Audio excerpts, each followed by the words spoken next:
First pick is in on second round, and Lap, you said if it doesn't happen this way, there might be some problems. Joey Porter Jr. goes to the Steelers. Right. Yeah. If the Steelers passed on him a second time, man, that would have been an upset. There's no question about it. They feel good about it. They got their big offensive tackle in the first round. They get Joey Porter in the second round. Pittsburgh's liking their draft right now. There's no doubt. All right, guys, real quickly, you had said maybe a Bengals possibility with Joey Porter Jr. You like the Steelers pick of Joey Porter Jr. I think it's a home run pick for the Pittsburgh Steelers. I'm excited to see him on Sundays. Joey Porter Jr. has a phenomenal talent. So home run pick for the Pittsburgh Steelers, and it makes sense obviously with the legacy ties. Joe, you're there. He can't cover Jamar Chase and T again, so it's okay. And Brad, we're like, why did he slip out of the first round? I think he's a little handsy. Mm-hmm. He relies on the big long arms and the big old muckers, and he'll grab. And in the NFL, you can't be grabbing. They're going to call holding. They're going to call interference. And the talent level of the receivers ratchets up a little bit. The officials are a little bit more flag happy. It's going to be an adjustment for Joey Porter. All right, let's talk. Let's go through the division, if we will. Let's start with the Steelers. They went with an offensive tackle in their first pick in the second round. You guys, Malik, I'll let you start. How'd the Steelers do with their first pick and then now their second pick here starting in the ninth? I hate that I'm praising the Pittsburgh Steelers, but I gotta praise the Pittsburgh Steelers. Broderick Jones was a home run pick for them. They certainly needed a franchise left tackle, and they got it in Broderick Jones. They did. They needed a guy to keep Kenny Pickett upright, and I think that he's gonna fit in nicely for the Pittsburgh Steelers. And the Joey Porter Jr. pick, again, like I said, I think those are two home run picks. They address needs for the Pittsburgh Steelers. I know that the Pittsburgh Steelers love Joey Porter Jr. in the first round, so for them to come back in the second round and be able to get him, couldn't ask for a better draft for them to start. Yeah, I mean, Pittsburgh traditionally, having played against the Pittsburgh Steelers, their focus is in the trenches. Yeah. The offensive and defensive line, that's always been their focus. That's been a franchise staple. There's no question about that. They got themselves a hell of a player, to play that left tackle position. And like Malik said, almost every seemed like a high percentage of the mock drafts anyway, had Joey Porter Jr. going to the Pittsburgh Steelers. So they not only get their offensive line beefed up, they get the guy that a lot of people thought they'd take in the first round. They get him in the first pick of the second round. So that's a good situation for the Pittsburgh Steelers. They've addressed areas of need on both sides of the football very early in this draft. Joe? And they traded up to get Broderick Jones. So right. That's someone they identified and wanted to get, right? I think you had a guy with that length, that demeanor. He's nasty. He's got a ways to go still. So I think he's got a developmental curve. We're going to have to watch that over the next year or two and see what his upside actually is and if he can attain it. But, yeah, Joey Porter Jr., I'm with Dave. A lot of penalties. I do think sometimes he picks and chooses too often when he wants to defend the run and tackle. Yeah. And I think that issues like that, when you're handsy and then you're a bit decisive defending the run, I think that's why he ended up in round two. It's interesting. Of the 31 picks in the first round yesterday, 14 of them, there was some sort of a trade involved. 14 of the 31. Wow. I mean, it was the wild, wild west. It was odd. It was crazy. And the Bengals, two things that they've done well in building this roster, the way they built it, patience and an ability to pivot. And they continued to show it in this draft. Evan, I'll let you take us to start the Baltimore Ravens. They do the Lamar Jackson deal, $52 million a year, $185 million guaranteed. Right. And they say, now we're set. They go get a wide receiver to help him out in their second round. Your take on what the Ravens are doing? I definitely like what the Ravens are doing, right? The talk has constantly been get Lamar help. Now, whatever you think OBJ might still have, at least they're making an investment there. And after picking Rashad Bateman very recently, they go and they swing in the first round of the guy like Zay Flowers, who is a little bit small and kind of doesn't have quite the frame or the catch radius that you might want from a guy, but definitely has that quickness, that springiness. He's very twitched up, has that separation ability underneath, and will be able to give them probably an underneath receiver that they've been missing sorely, where they've often relied on guys like Devin Duvernay to kind of fill that role a little bit, where I think you have more talent in the receiver room in Baltimore than maybe you've had in the last, 5-6 years, something like that. So you're talking about good value there. I think it's good process, bringing Lamar back. We've talked about how he's a 26-year-old MVP, and for all the questions that you have to have guys who can change the game, who can change the calculus for you. We saw the matchup between Josh Allen,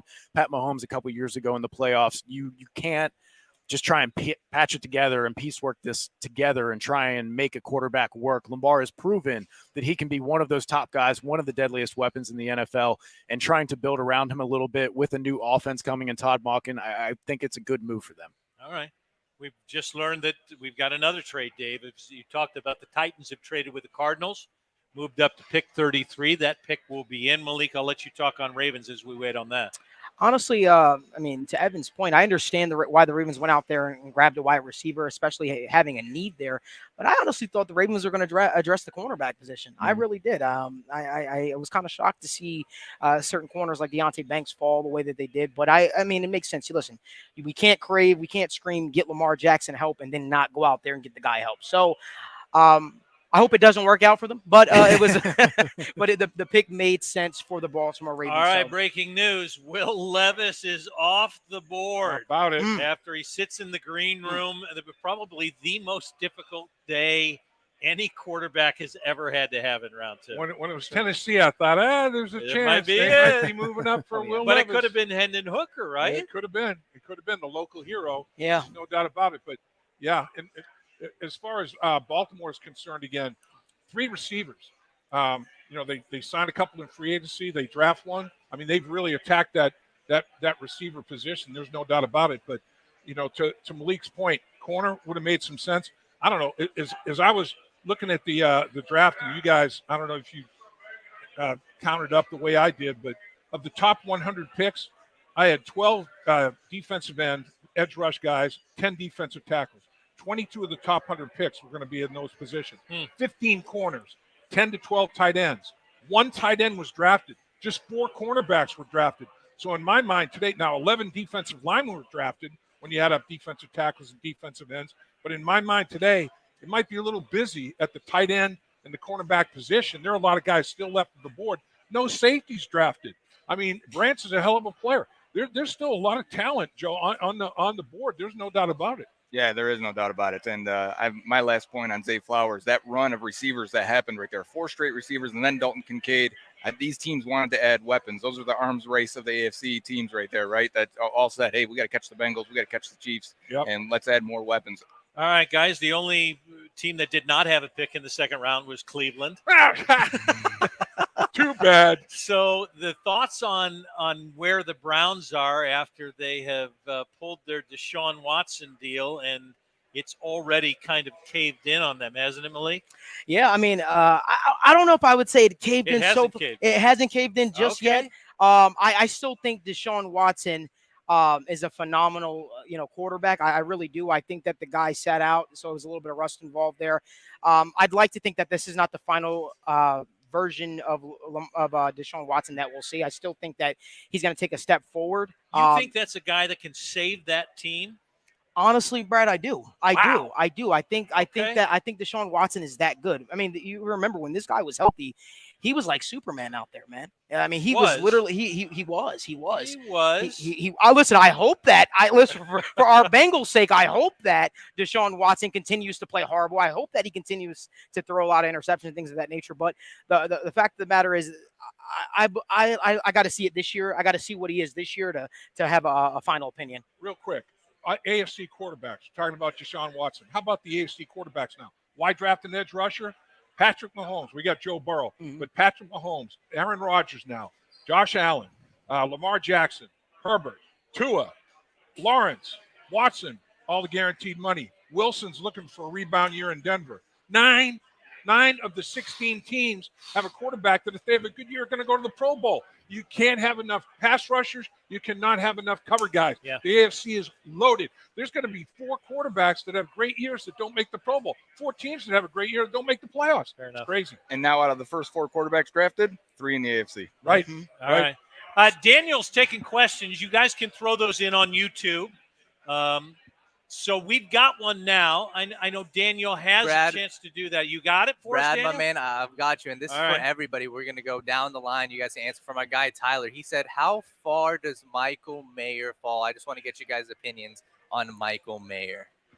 Well, I guess I'll start this one off. Sam Laporta just went off the board here to the Detroit Lions. Bengals loved him. That was their guy at tight end. Yeah. That was the guy the Bengals really liked at tight end, Laporta. Yeah, that's a shock to see Michael Mayer falling this far. This is a guy that was lauded as the best tight end in the draft.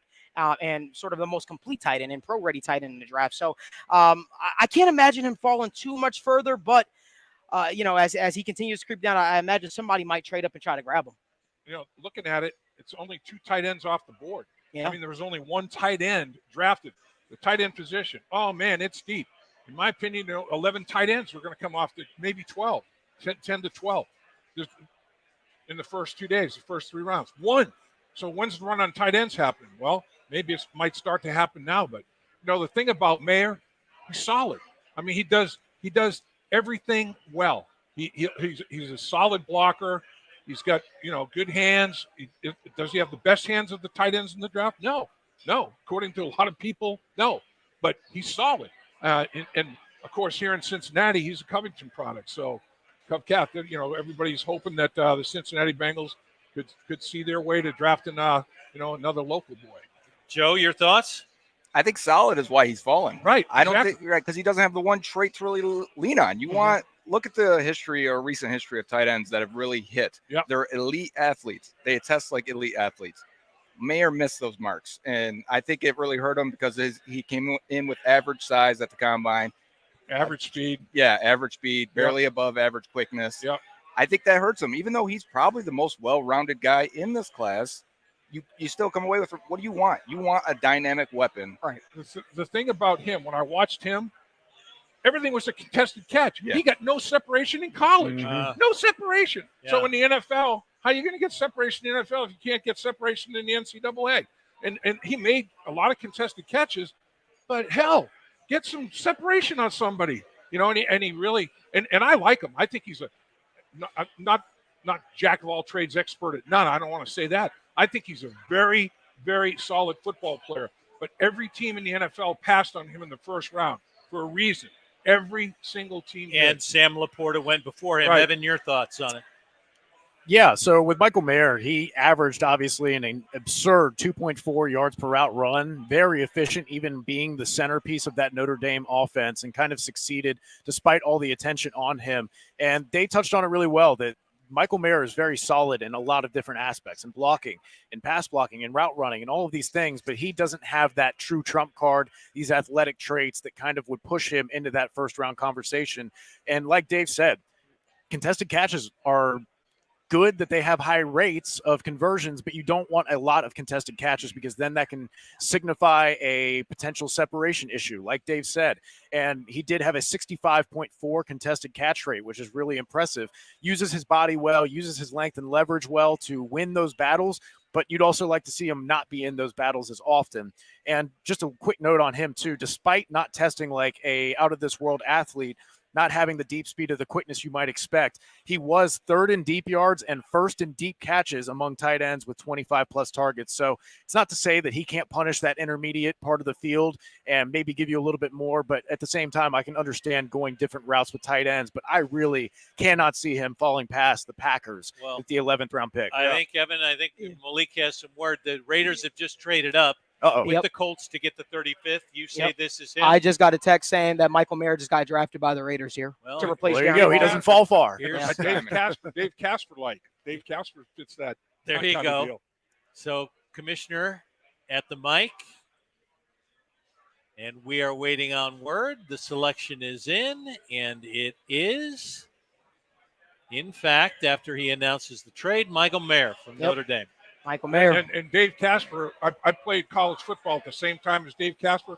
He was a tackle at Notre Dame. I played in the East-West Shrine game as a guard next to Dave Casper at tackle. Yeah. And he converted from tackle to tight end for the Raiders. So he's, again, great route runner, no separation, contested catch block. Michael Mayer is exactly the same kind of guy as Dave Casper. All right. We'll get more on this. This may be the run on tight ends. Dave Lapham here, and every day I am grateful for my experience to have played professional football. As a player, I realized self-motivation, leadership, and appreciating your teammates are key. At First Star Logistics, you can use those same attributes to create the life you want for you and your family. Build your future by working hard like I did. You'll see results both on and off the field. Call First Star Logistics today and be part of our winning team. Opportunity knocking.